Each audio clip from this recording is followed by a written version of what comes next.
18 minute voor 7, goeiemôre, good morning. So, voel jy vanmôre soos 'n bil wat rooi sien? Of 'n beer met 'n seer tand? Wel, as jy nog nie weet waar om jouself te klas vanmôre soos hulle sê nie. Ons gaan nou uitvind, want is tyd om ons geldsaake te bespreek, saam met niemand anders dan as Thys wat reg staan met sy Bull and Bear verslag. As hy Pieter, ek kon dit nie beter gestel het nie. Jy weet, vir die bil en die dit en die dat en die beer en die seer. Amper seker iets anders was dit. Ek bly altyd vergeet dit is lewendige TV. Maar anyways, kom ons gaan kyk 'n bietjie eers na die Europese markte toe.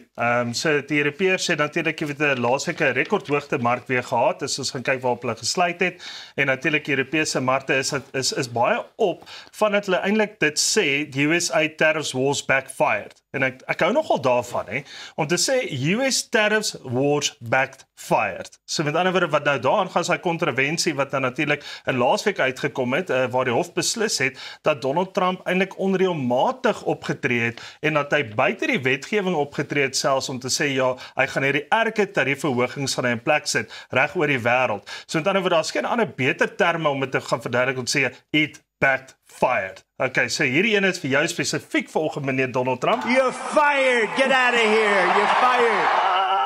It backfired. Alright, so as ons 'n bietjie gaan kyk, jy weet nou jou Europese markte en hulle gedoen het natuurlik oor die laaste kom ons sê laaste maand of so by die stokindeks, sien ons byvoorbeeld reg oor die wêreld 8 uit 10 van indekse het behoort aan die Europese mark. So jou lekker deel daarvan is ou gaan kyk jou DAX natuurlik is 'n omgewing van ongeveer 34% bo oor die wat saam S&P 500 en as ons kyk na Spanje se is omtrent ook 34%, Poland se is 40%, Griekeland is 37% en dan natuurlik Slovenië. Selfs Slovenië is 42% bo, jy weet die S&P 500. So dit wys jou Europese markte is hoër as wat dit eintlik was die laaste 10 jaar. Ek vir myself amper verstout om te sê die hoogste wat hulle was al in die laaste sê dit vir altyd.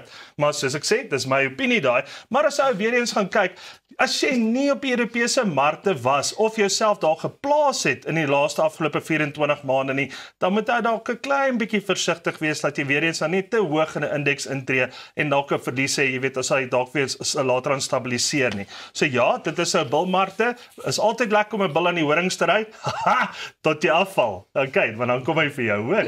Alright, so as ons volgende gaan kyk ons 'n bietjie na Amerikaanse Wall Street. Wat gaan daar aan? Amerikaanse markte het natuurlik gesê, wat gaan aan tot en met nou toe en natuurlik die taboe wat aangegaan het met Donald Trump. Dat hy ons onder druk geplaas het, laat die die S&P 500 so laag is soos laaste keer in 1993 van jaar tot datum. So as jy gaan kyk van waar die markte oopgemaak het, die S&P 500 van Januarie tot en met Junie, is hy die laagste wat hy nog was in prestasie gewys sedert 1993. So dit is nogal skokkend. So hierdie grafiek wys dit nogal baie mooi en die uiteensetting van waar hy vandaan kom, maar as hy weer eens gaan kyk hier so, hy's net so oor ongeveer hier by -12, -13, maar in 1995 of nou 1993 was hy ongeveer dieselfde daarso gewees. So weer eens was ou dan daai opwaartse grafiek weer gaan sien na 'n herstelgrafiek. Ja, as jy mooi luister, dan gaan jy dalk 'n paar tips ook vang op hierdie show, hoor. So met ander woorde, maar Junie maand is een van die stadigste maande vir die Amerikaanse markte. Hulle het skoolvakansies, hulle summer holidays, daai van goeters. So weer eens die ou wat byvoorbeeld dink ek gaan hierdie maand 'n killing maak op S&P 500 of natuurlik op die Nasdaq of natuurlik op 'n ander Dow Jones, julle moet net 'n klein bietjie wag. So Junie maand gaan nie vir julle gee wat julle verwagte mag dalk wees nie, maar dit sê net weer eens vir jou, is die S&P 500 Amerikaanse markte vir jou rooskleurig op hierdie stadium? Absoluut. Want natuurlik weet Donald Trump se administrasie en sy manier wat hy vorentoe gaan, ek dink dit is nou half tot 'n mate predictability het in sy rol gespeel. En waartoe dit op pad is en natuurlik hoe dit kan afspeel. En ek dink ja, daai gaan weer baie stabiliteit ook gee, natuurlik vir Amerikaanse mark wat op hierdie stadium sukkel. Maar weer eens as ons kyk, industriële aandeel in Amerika het natuurlik die beste presteer oor die laaste paar weke, maar as ons ook weer eens gaan kyk, tegnologiese aandele wat op hierdie stadium, jy weet, een van Amerika se sterkste punte is op hulle beurse, is nog steeds in die minus. So sedert April het hy met 29% gedip en hy is nog steeds ongeveer in 'n minus van 4,3%. En hier is daai top 7 aandele: Amazon, Apple, Meta, Microsoft, Nvidia, Tesla. So dan oor daai aandele kan jy nou op hierdie stadium optel teen 'n appel en 'n ei. Okay. So die laaste keer wat ek Tesla gesê het hierdie ouetjie gepraat soos uitbol. Nee, hy sê uitbol. Dis al waarvoor ons wag, Thys. Koop ons Tesla. Okay. So, daar's 'n bietjie van 'n inside tip, so use it, don't use it. Maar natuurlik moenie die Amerikaanse markte op hierdie stadium op prys weggee nie. Ek dink definitief daar's 'n groot herstelling, daar's 'n baie groot geleentheid. So natuurlik, kom ons gaan oor na Suid-Afrika toe weer. Groot moeilikheid vir Suid-Afrika. Daar's natuurlik die business tech wat daar gesê big trouble for South Africa this week. As ons natuurlik gaan kyk kwartaallikse resultate, kom nou weer op. So ons het in 2024 het ons eintlik op 'n baie goeie einde gehad, jy weet waar die kwartaal gesluit het met ongeveer 0,6%.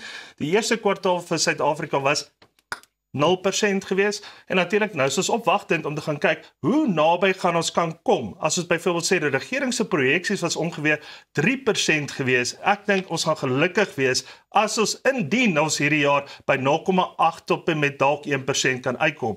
Ja, rentekoersverlagings baie welkom en ek dink ja, dit is ook 'n wat so 'n pand in die regte rigting in, maar as ons weer eens gaan kyk, die grootste probleem wat Suid-Afrika op hierdie stadium het, is natuurlik skuld en dit vat ons oor na ons volgende wat so 'n praatjie toe om juist te sê waar Marula Media gesê het, verbruikers se skuldvlakke hoogste nog. So, oor aan julle kollegas, ek dink ons almal het 'n paar rand se skuld. Ek bedoel, dit is maar net hoe lewe partykeer jou vashou en natuurlik hoe dit werk. Korttermynskuld, langtermynskuld, daar is nou maar 'n effek. Maar as 'n ou byvoorbeeld gaan sien en kyk, hoeveel van 'n persentasie wat bestee julle aan skuld. Maar onthou, ons regering gebruik omtrent 76 sent teen die rand teenoor skuld. So hoeveel dink julle gebruik die normale verbruiker op sent wat son teenoor sy rand? Ek wil nie 54%. So goeie raai. Ek hoop nie dis by 50% nie. Dit moet eintlik minder wees. Dalk is dit ek sal bietjie duiwels advokaat wees, 70%.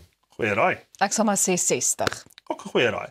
77 sent teen die rand. So meer as die regering. Meer as die regering. So waar leer 'n mens, verstaan jy? Is amper ja, waar is die voorbeeld? Is dit nie ironies nie? Ons regering skuld omtrent presies dieselfde wat 'n normale ou op straat skuld. Want sy totale salaris gaan na skuld toe. So is dit eintlik soos is that giving an impression of what the economy of the country is like, that it's such a close reflection of what people are doing day to day in their households. Ja, korrek. En ek dink as mense gaan kyk net die eerste kwartaal volgens wat so Debtbusters in hierdie artikel, sê hulle ongeveer 69% meer wat soms skuld wat op die boeke gelaai was, het in die eerste kwartaal, met 'n regering wat amper teen 0% gegroei het. So met ander woorde, daai is 'n tendens, mense, wat ou moet gaan kyk. Jy weet, wat gaan hier so aan?